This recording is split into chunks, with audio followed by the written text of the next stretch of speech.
सुप्रभात आप सभी को। आज की कक्षा में हम लोग व्याकरण के अंतर्गत अनुस्वार एवं अनुनासिक के बारे में पढ़ेंगे। अनुस्वार क्या होता है, इसे कैसे लिखते हैं, तथा अनुनासिक क्या होता है, इसे कैसे लिखा जाता है, इस बारे में हम लोग आज की कक्षा में विस्तार पूर्वक चर्चा करेंगे। अनुस्वार अर्थात किसी भी वर्ण या अक्षर के ऊपर लगने वाली एक बिंदी होती है ना, जबकि अनुनासिक क्या होती है, जिसे हम लोग चंद्र बिंदी कहते हैं। तो इन दोनों के बारे में विस्तार से जानने के लिए आइए आज की कक्षा को प्रारंभ करते हैं और जानते हैं अनुस्वार एवं अनुनासिक के बारे में। अनुस्वार अनुस्वार स्वर के बाद आने वाला व्यंजन है। अनुस्वार क्या है कि स्वर के बाद जो व्यंजन आता है वो अनुस्वार है, और इसकी ध्वनि कहाँ से निकलती है? नाक से। हिंदी भाषा में जो बिंदु होती है, जैसे कि आप देख पा रहे हैं कि कोई भी वर्ण हो जैसे ऐसे, और उसके ऊपर जो ये बिंदी लगती है, इसे हम क्या कहते हैं? अनुस्वार कहते हैं।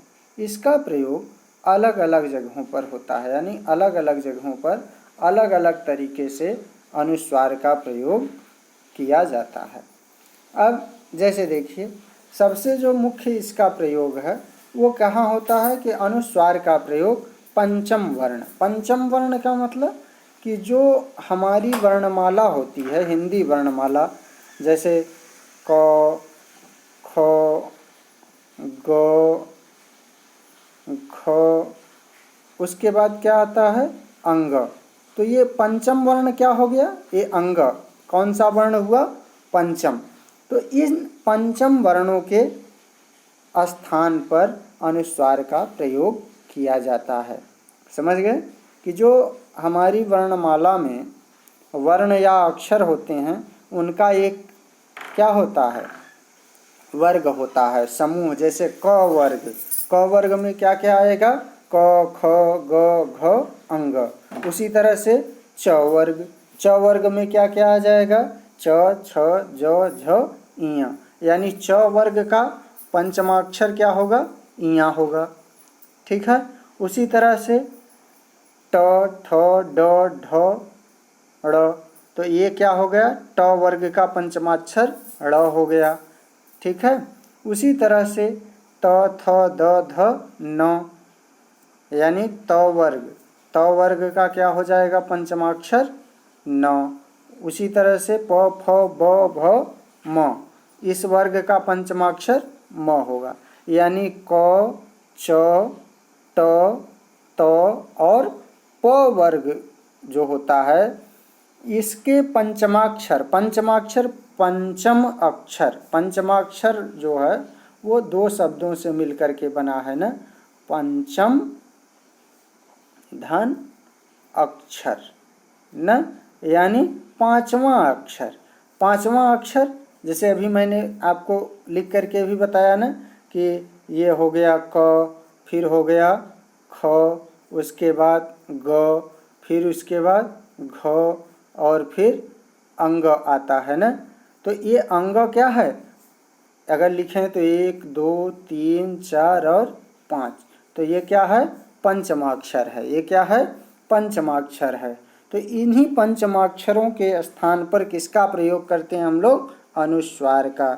यानी अक्षर या वर्ण के ऊपर एक बिंदी लगाते हैं। जैसे गंगा, ग के बाद अंग है ना, ये पंचम अक्षर है। फिर गा है। तो अब इसको लिखेंगे कैसे? ऐसे लिख दिए, गंगा। यहाँ लिखा भी है आपका ना, ये क्या है? गंगा। यह क्या है? करेक्ट है।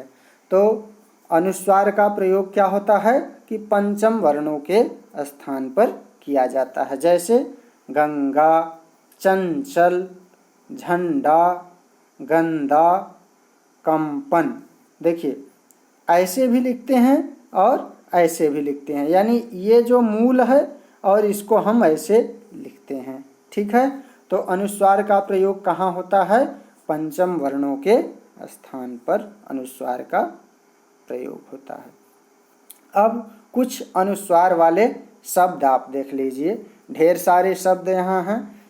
एक बार सरसरी निगाह से हम लोग पढ़ते हुए चलेंगे इन अनुस्वार शब्दों को ना, कि कौन कौन से प्रमुख अनुस्वार शब्द हैं।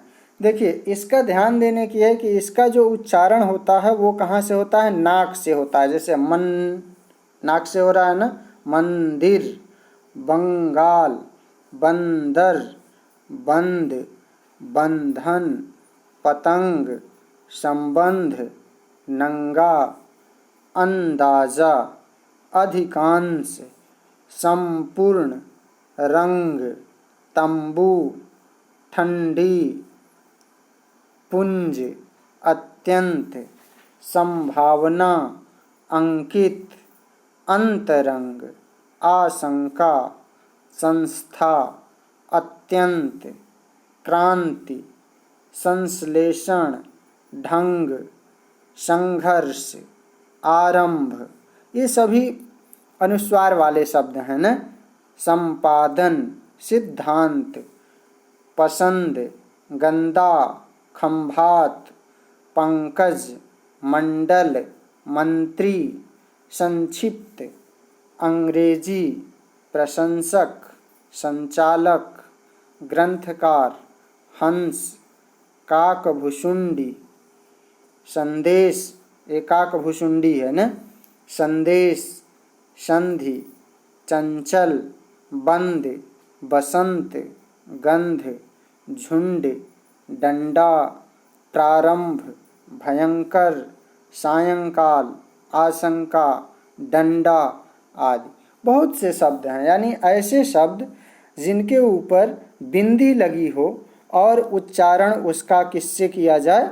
नाक की सहायता से किया जाए। जैसे नंग, नाक से हो रहा है ना, पतंग, पतंग, नंगा, बंद, बंधन, अधिकांश। तो जब नाक से उच्चारण हो तो वहाँ क्या होता है? अनुस्वार होता है। अब उसके बाद आते हैं अनुनासिक। अनुनासिक जो है, अनुनासिक स्वरों के उच्चारण में मुंह से अधिक तथा नाक से बहुत कम सांस निकलती है, जबकि उसमें नाक का ज़्यादा प्रयोग होता था ना अनुस्वार में। और इसमें क्या है कि मुंह से अधिक निकलेगी और नाक से कम सांस निकलेगी। इन स्वरों पर चंद्र बिंदु लगाते हैं। क्या लगाते हैं? चंद्र बिंदु। उसमें केवल बिंदु लगाते थे, इसमें क्या लगाएंगे? ऐसे चंद्र बिंदु लगाते हैं ना, जो कि शिरो रेखा के ऊपर लगता है। कोई भी शिरो रेखा, शिरो रेखा मतलब ऊपर वाली ऐसे रेखा हो, उसके ऊपर ऐसे ये होता है चंद्र बिंदु ना। जैसे अनुनासिक समझ में है कि अनुनासिक स्वरों के उच्चारण में मुंह से अधिक तथा नाक से बहुत कम सांस निकलती है, और इन स्वरों पर किसका प्रयोग करते हैं हम लोग? चंद्र बिंदु का प्रयोग करते हैं, जो कि शिरोरेखा के ऊपर ऐसे लगता है ना। जैसे अब उदाहरण देख लेते हैं। आँख, अब मुंह से ज़्यादा निकल रहा है ना, नाक से कम। आँख, पहले मुंह खुल रहा है और मुंह से ज़्यादा निकल रहा।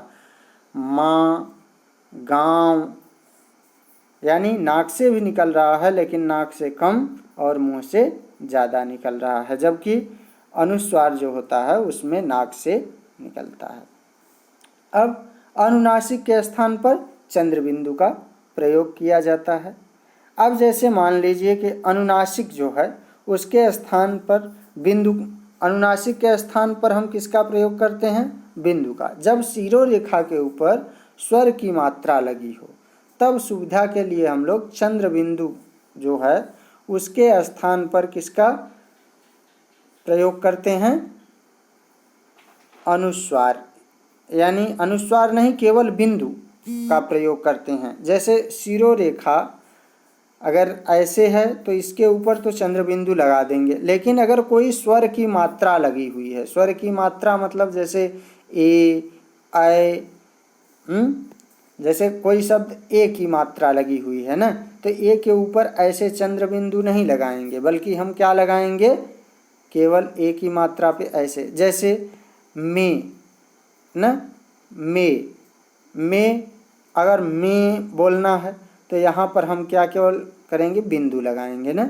यहाँ क्या हो जाएगा, चंद्र बिंदु ऐसे नहीं लगाएंगे बल्कि क्या हो जाएगा, बिंदु। जैसे मैं, यहाँ देखिए उच्चार आप, मैं, तो यहाँ क्या है कि यहाँ हम चंद्र बिंदु ऐसे नहीं लगाएंगे बल्कि क्या लगाएंगे, केवल बिंदु को लगाएंगे ना, ऐसे। ठीक है।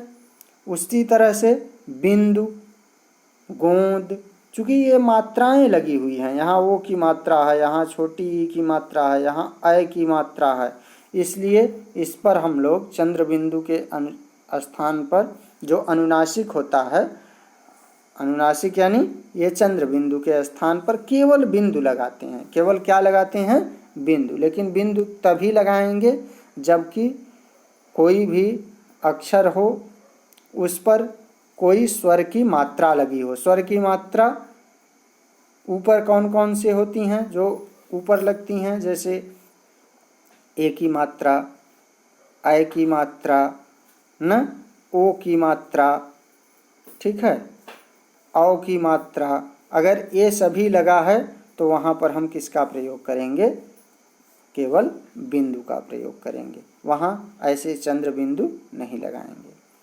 अब अनुनासिक जो शब्द हैं, कुछ इसके उदाहरण देख लीजिए। अभी हम लोगों ने अनुस्वार का देखा था, अनुनासिक जिस पर चंद्र बिंदु लगा होता है।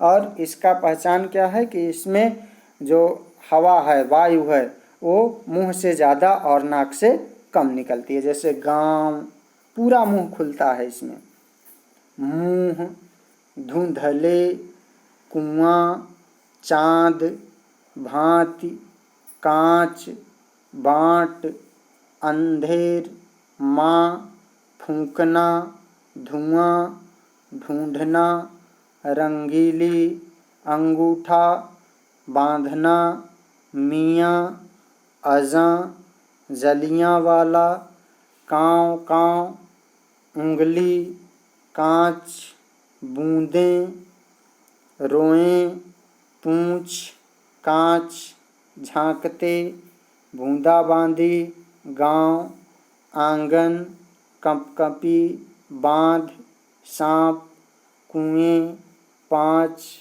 फुंकार, फूं फूं, दांत, झांका, मुँहजोर, उड़ेल, बांस, संभावना, धसकर आदि। ये सभी जो शब्द हैं, सब कैसे शब्द हैं, अनुनासिक के शब्द हैं, यानी सबके ऊपर चंद्रबिंदी लगी हुई है। ठीक है। अब अनुस्वार और अनुनासिक में अंतर, ये बड़ा महत्वपूर्ण है, इसको जानना आपको जरूरी है कि अनुस्वार और अनुनासिक के उच्चारण में भिन्नता होती है। पहला जो मेन अंतर है वो क्या है कि दोनों का जो उच्चारण होता है, जो हम बोलते हैं, जो हमारे बोलने का तरीका होता है, वो दोनों का अलग अलग होता है। अनुस्वार के उच्चारण में वायु नाक से निकलती है। मैंने बताया ना कि अनुस्वार का जब हम उच्चारण करते हैं तो वायु किससे निकलती है, नाक से। जबकि अनुनासिक के उच्चारण करते समय वायु नाक और मुंह दोनों से निकलती है, और अधिक किससे निकलती है, मुंह से। मुंह से अधिक निकलती है, नाक से कम निकलती है। जैसे उदाहरण देख लीजिए, हंस, हन, अब नाक से ज़्यादा निकल रही है ना, तो ये क्या हो जाएगा, अनुस्वार। और उसी को दूसरा शब्द ले लें, हंसना, हंसना, तो ये क्या है, मुंह से ज़्यादा निकल रहा है। और हंस, हंस नाक से निकल रहा है ना। तो ये दोनों में मूल अंतर है कि अनुस्वार में जब अनुस्वार का उच्चारण करते हैं तो वायु नाक से निकलती है, जबकि अनुनासिक के उच्चारण करते समय वायु नाक और मुंह से दोनों से निकलती है, और मुंह से ज़्यादा तथा नाक से कम निकलती है। अब अनुस्वार का उदाहरण जैसे ले लीजिए, हंस, अंश, कंस आदि का उच्चारण करते समय वायु कहाँ से निकल रही है, नाक से निकल रही है। अतः ये सभी क्या हैं, अनुस्वार हैं। और जबकि दूसरा देखते हैं कि आँख, पाँव, हंसना आदि का उच्चारण करते समय वायु नाक और मुंह दोनों से निकल रही है और मुंह से ज़्यादा तथा नाक से कम निकल रही है। इस तरह से दोनों में अंतर क्या होता है? अनुस्वार का उच्चारण करते समय ध्यान से इसको समझ लीजिए कि अनुस्वार के उच्चारण में वायु नाक से निकलती है ना। अनुस्वार के उच्चारण में वायु कहाँ से निकलती है? नाक से। जबकि अनुनासिक के उच्चारण में वायु नाक और मुंह से दोनों से निकलती है। मुंह से ज़्यादा और नाक से कम निकलती है। अनुस्वार के लिए शिरोरेखा के ऊपर एक बिंदु का प्रयोग करते हैं, जबकि अनुनासिक के लिए क्या करते हैं कि हम क्या करते हैं? चंद्र बिंदु का प्रयोग करते हैं ना।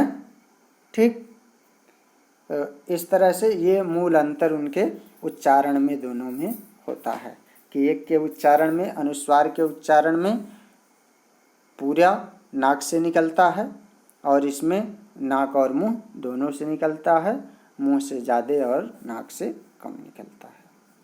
ठीक है, इस तरह से आज के लिए बस इतना ही। उम्मीद है कि आप लोगों को अच्छे से समझ में आ गया होगा अनुस्वार और अनुनासिक।